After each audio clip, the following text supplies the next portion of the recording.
Welcome to Coffee Chat, where once a month we gather with a great cup of coffee or the beverage of your choice.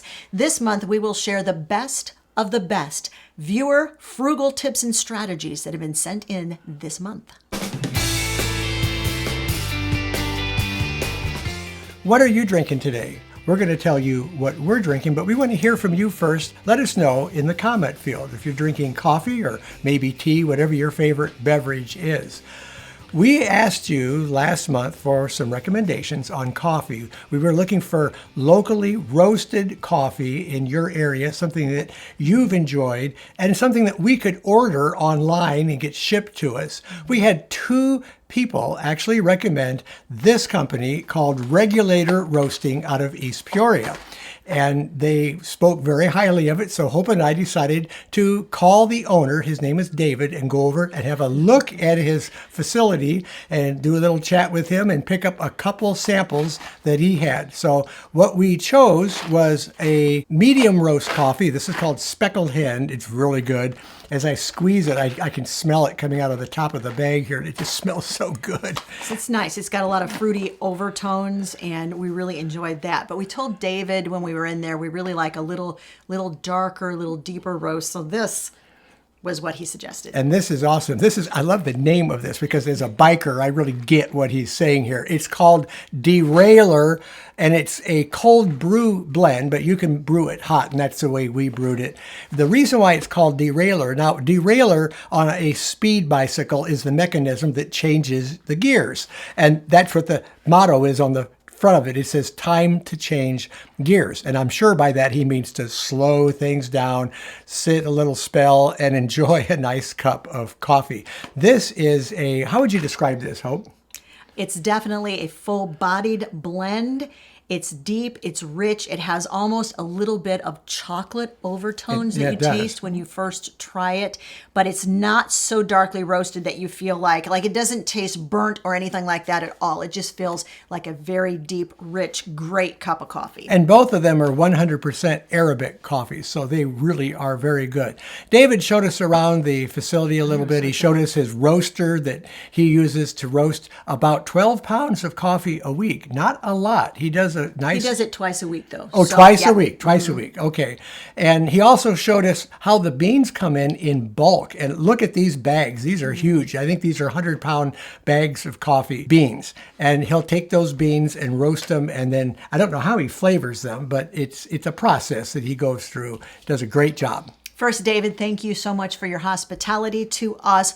Who knew that this gem existed probably 10 miles from our house? And it's this is a place, guys, where we are definitely going to go back and spend a little bit more time and spend a little bit more of our money yes, buying coffee beans. We love supporting small, locally owned business, especially if they are family owned businesses. It's one of our favorite things to do in the whole wide world. Wonderful. If you would like to try David's amazing coffee, we're going to leave a link to Regulator Roasting Company. It'll be in the description of the video, guys. Before we move on to this month's tips, we should probably mention, if this is your first time with us and you don't know us, I'm Hope. And I'm Larry. And this is Under the Median, where every week we talk about practical frugality. On to the viewer tips. What was really interesting to me is that we received several tips from you all this month that related to the upcoming holiday season. Christmas is really on your mind right now, and getting ready for that right now while you can get really great deals on really great products. And y'all had some great ideas. Isn't that the hallmark of frugality for people to think ahead, looking down the road? Yeah, that's very common. All right, so here's what Robin said. I shop at Walgreens for my laundry, personal care, and paper supplies. They have great sales, incentives, and coupons. When I earn Walgreens cash, I save it until the holidays. Then I use that Walgreens cash to buy candy and Christmas stocking goodies from the family. I already have over $100 in her account with several more months to save. I follow Walgreens shoppers on YouTube. Does anybody else follow? I know there's Walgreens shoppers, there's CVS shoppers. I want some good ideas, guys, because this is something I'd like to learn personally more about doing and doing it better than I do it now. She also does Fetch rewards. Fetch. Oh my gosh, my favorite savings app ever. if you don't use Fetch. It is so easy to use, and you get points for each of the receipts that you upload into Fetch. It doesn't matter where that receipt is from. They don't care what kind of store it was from, a restaurant, even online receipts. You can set it up so it will scan for online receipts. Get Fetch, guys, if you haven't already. I'll make sure there's a link to Fetch in the description of the video. All right, so she saves her Fetch points and redeems them for gift cards. We just did this too. We love doing this. So much fun to get cash ahead of time for the holidays. She likes Bath and Body Works, and she purchases teachers and family gifts. All righty. Nice. Love that. Jane says, when a book does not sell in a bookstore, it is put on a sale table. When it does not sell off the sale table, it's sold to a book dealer. Even though it may not even have been opened, the dealer is required to sell it as used. Used books on Amazon have a category called like new, but it's still a used category. Depending on the book, discounts are huge. I bought 5 brand new looking books, which were signed by the author for $3 each. Right. Well, Merry Christmas to Jane's friends and family. How about that? I did not know this. That's a great tip. It never occurred to me that used books on Amazon were anything other than lightly used. I did not know that. Here's what Mary says. I put all my change in a jar starting the first of every month, and by the last day of the month, I cash it in, and I have all that extra money, and she puts it toward her food budget. Starting in September, though, she changes things up. Yes, she does. She lets that change pile up until December and uses that money for Christmas presents. She averages about $100 every month in change. Holy moly. So she's going to have about $350 to $400 by the time Christmas time comes around. Cha-ching and score. That is a good deal. Kathy says, I have started something new since watching your channel. Just an idea that I had I'm hoping will help with some extra money for Christmas. It's only been 2 months, but whatever money I have in my wallet when I get paid for my Social Security check, I put in a jar and then start over. I am excited to see how much I have by Christmas. What a unique idea. That's fun. This is like one of those no spend like challenges people have that sounds just like that. We did a whole video on it. Did y'all see it? We gave 5 different kinds of no spend challenges and gave you instructions on how to do those. We'll link that video for you guys up above and in the description of this video. Christmas, we're going to move on from Christmas now, but you got to tell us, is anybody done?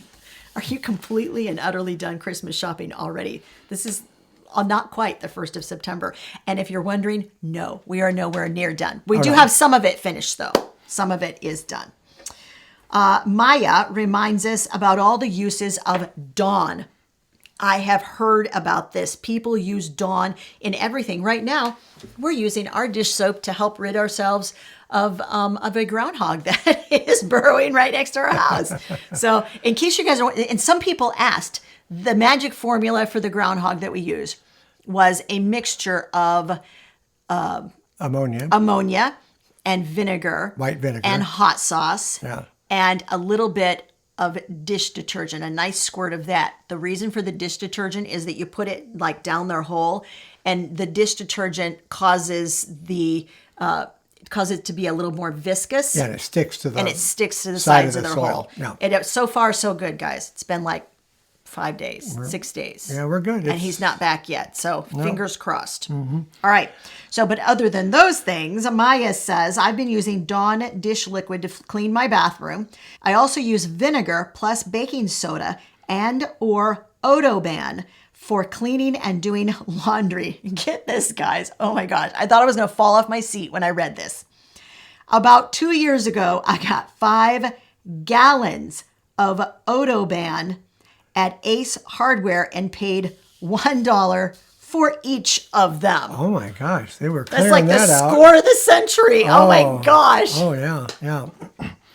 Lori says, I have a dog and a cat. With the cost of things going up, I have started buying a bigger bag of their food when I have a few extra dollars and refilling the container or smaller bag that I've saved.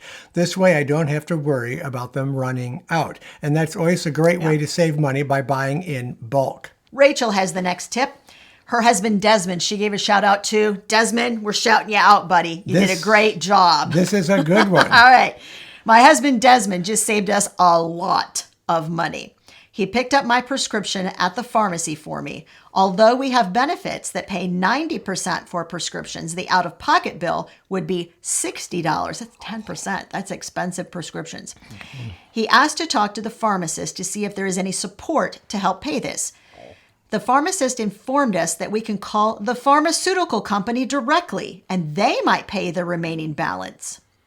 So I called the number the pharmacist gave us. Lo and behold, the balance is covered every month for a year. This was a huge save for us, $720 for the year. I will note that we live in Canada. So Canadians, and this is because we live in the States. A lot of time, we do have a very nice amount of people who watch us from Canada. Hey, Canadian friends. And there's always this question of what works in the U.S. and what works in Canada. So y'all, listen to Rachel and make sure you're calling around to see if the pharmaceutical companies will help you pay. I have heard in the U.S. that this is also a good practice to get into to see if you can get some help on prescription costs. Lisa has found a really good source for bulk meat.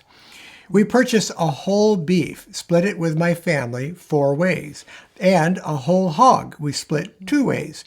We paid $5 a pound for the beef, and that is just for the actual meat. Right. He gives us all the bones and fat that I render for beef, broth, and tallow. The hog is from the same farmer, and we paid $3.50 a pound, again, just for the meat.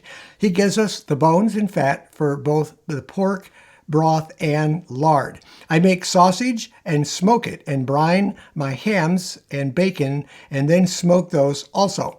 I know that you're not meat eaters, but you know it's a huge savings that we have meat for 1 whole year. There you go, meat eaters. Don't ever say that we didn't give you a viable solution to paying less for meat. Actually, in truth, I mean, we haven't eaten meat in 10 years. But when we did, we used to do something similar. Yeah, absolutely. So, Yeah. I mean, I think to be fair, we do give lots of tips for those of you that eat meat. It's just that y'all know that we don't eat the meat. But I love that Lisa sent that. And I love that she sent it knowing that we would give her tip because we really like to help everybody, regardless of whether y'all eat meat or whether you don't eat That's meat. okay. Yeah. Okay. Another viewer sent in this tip. Twice a month, invite friends over and encourage them to bring any leftovers that they have on hand for a potluck night. We each get to have something new that we haven't been eating on for days, and we get to clean out the fridge and prevent food waste. I mean, we've had potluck with friends. In fact, we are having one this month with friends. We just did a little bit of one last night. We did. For my birthday. Yes, Woo! yay. Hope his birthday is actually today. As we're it's the day we're recording videotaping this. this. Yeah. In fact, one of her gifts is right behind us here. This lamp, we've shown it in previous videos, got broken. It got caught, the leg got caught onto a vacuum cleaner cord and it got flipped off of a table and broke. So I found this one on Facebook Marketplace and re-gifted it to her yesterday. It's a little different than my other lamp, and we think that maybe they were hand painted. If I turn it off, you can see it a little bit better, actually. We're thinking 1960s, guys, but I loved that lamp so much, and I was just devastated when it got broken, so I could not believe it when Larry presented that to me for my birthday. All the kids came over yesterday and brought stuff so that I didn't have to cook, really, and that was really nice. But yeah, she was really surprised. I wish he'd been rolling camera because I was ecstatic. Totally. And y'all know that I get a little bit, excited under normal circumstances. I was really, really excited about that one. Mildred says, I save the inner plastic bags from cereal, crackers, etc., and use them for food storage. I would have never thought of this. They're very strong and work well for freezing. I just press out as much air as possible and seal with strong tape. What a great tip. Catherine, who is a long-time viewer of Under the Median, hey, Catherine, says to keep track of new ideas for reusing, reducing, or recycling, places to visit, plans for redecorating, or a new recipe to try, I write it all down in a journal instead of on Post-it notes. Yeah, because they can get lost, can't they, in a heartbeat. You can buy cheap dollar journals at Dollar Tree. I have found using this method keeps all my ideas in one place. Those that are more techie use your phone app, which allows you to add ideas. I actually use my app. I use the photo app on the phone, and I take photos of notes. So like those sticky notes can get lost. I'll just take after I hand write a list, I'll just go ahead and take a photograph of it in case I lose the list. I have a backup for it. Larry has a backup for everything, you guys. Pretty much everything in his life demands that there is a backup. It helps. It's true. All right, Katrina, in the last month or so, I have started to do some heatless hairstyling. Instead of using a hairdryer or hot rollers, I experiment with overnight curls.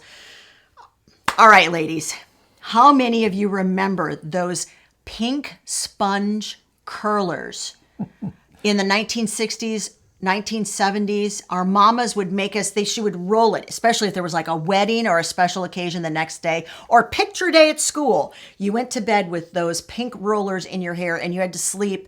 And they were foam, except that they had like this plastic part that kept them in place. I know. See, look at Larry. I can't imagine sleeping with that in my head. Oh, what we go through for beauty. You know what I'm saying? I just had a crew cut growing up, you know. Anybody else remember that? I'm just asking because as soon as I read that comment, I went, oh, and I remembered the feeling of trying to sleep on those foam curlers. And they were better than other curlers, the ones that were like porcupines that you stuck the pins into. My mom had those kinds. Yes, yeah. Those were, I'm telling you, much harder to sleep on, but the foam ones were better. But yeah. Oh, the sacrifices of those days. We make. Another viewer has this tip. Don't ever say no when your kids ask for things outside. Instead, say, let's add that to the gift list. Take a picture of the item and add it to an album on your phone called Child 1/gift list. Now you can put the name of the child in there for Child 1. When a gift-giving occasion occurs, have your child pick from that list. Often they will have forgotten about most of the items or quickly eliminate them when compared to something a lot cooler. It makes your children feel that their wants, which we all have, are heard and valued without constantly detailing your budget. Plus, it mimics how we must prioritize our spending in the real world. That is a practical solution. She said my favorite word. Can I do it? Okay, go ahead. Prioritize. Yeah, I loved it. This is a great idea because how many of us feel guilty when we constantly tell our kids, no, no, no, no, no. And this is a great idea to take care of that so that they know I've heard what you're asking for and I'm going to make sure that that's on a list somewhere where I can refer to it. That reminds me of Joe and Tara's word, or that phrase that they don't use, that won't work. Instead, they say, that's a great idea, and try to work it. Yeah, so he's referring to our friends Joe and Tara Buchanan, who gave us the phrase, never say, that won't work, when you're having a discussion about just different plans, different financial goals in your marriage, but instead to say, well, let's talk about that idea. Let's explore that idea a little bit further. Yeah. Because that makes sure that your partner doesn't constantly feel shot down. That was one of a whole bunch of things we just gave in Monday's video. We talked about 22 things you should never say about your money or budgeting. And then we gave 10 phrases that we think you should be saying about money and your budgeting. If you didn't watch that video, honestly, it was a super fun video. And I'll make sure it's linked, guys, up above and in the description of this video.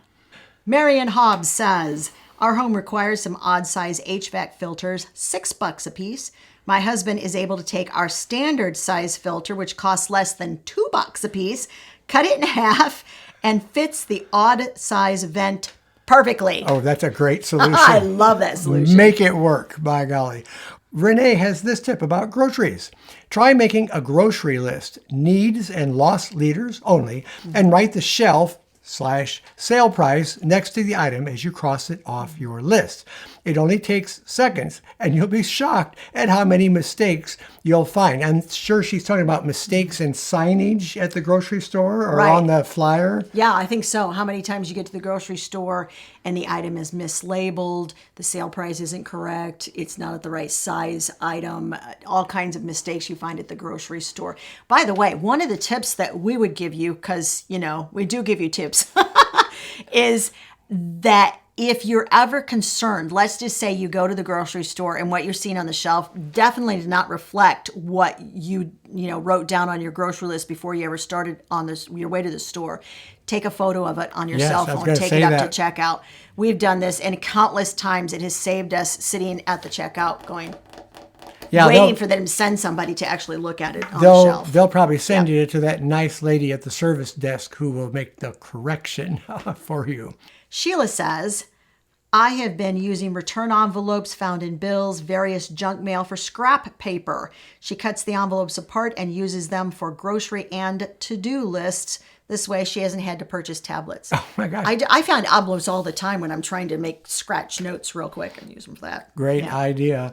Nancy says, get to know your neighbors if you can. I have a great neighbor. We take care of each other's cats when the other is out of town. We keep an eye on each other's homes. And if one has something the other needs, we let the other borrow it to save money. A bonus is the friendship built up along the years. That is an awesome idea. This is kind of a kickback to old-fashioned neighborly living.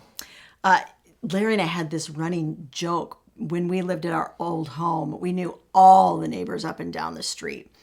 And oftentimes we had a key to that neighbor's house. We had this little slot in our dining room buffet where we kept all the neighbors' keys. And I told Larry, I said, it's a good thing, because he worked for the police department for 20 years. I said, it's a good thing you work for the police, because if they ever broke in here, if they had ever had reason to search our house, they would find this drawer with all the keys to the neighbors' houses.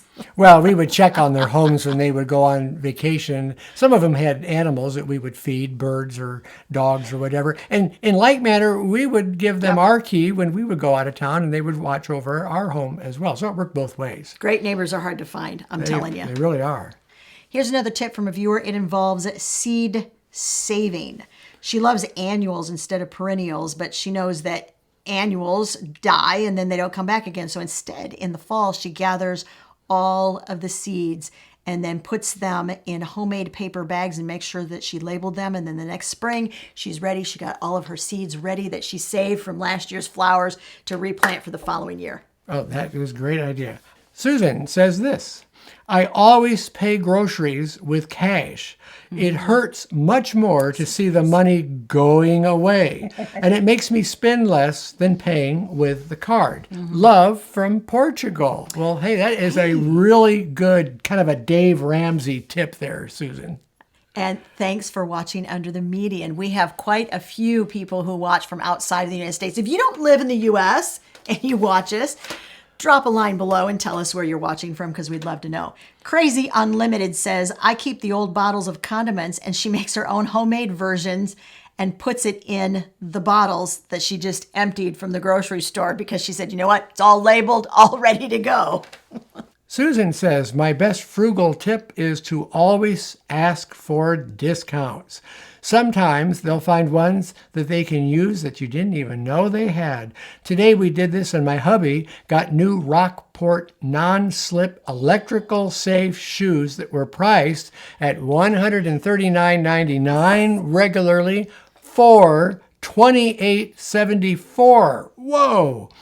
Just by asking and using the $15 credit on our account. Man, that is a great savings. I can't even figure that out. So $140 regularly, and she got it for basically just under $29. Yeah, that's really, really good. Yeah, awesome. Kudos. Yeah. Robin Pratt says, I placed white towels behind the curtains on my windows. Lots cooler in the house, not using the air conditioning as much.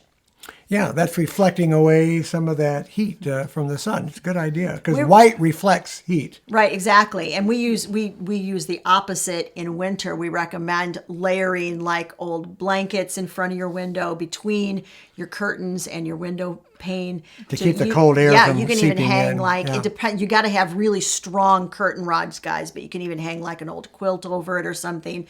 Quilts look, kind of decorative, that kind of thing. But anything you can do to add an extra layer of insulation, that's critical as it starts to get cold. I don't know if the temperatures are starting to drop where you're at. They're finally broken, starting to drop a little bit here. Yeah. Tootsie says, figure out your comfort level of frugality.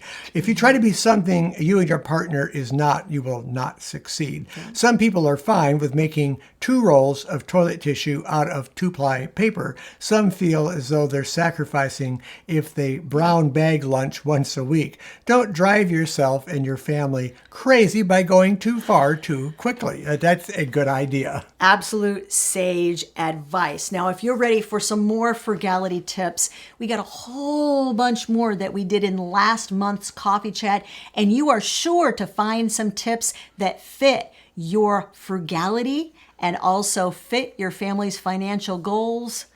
Those tips are right over there. Go take a look. Found for bills and various junk mail as scrap paper. I cut the envelopes apart, use them to grow for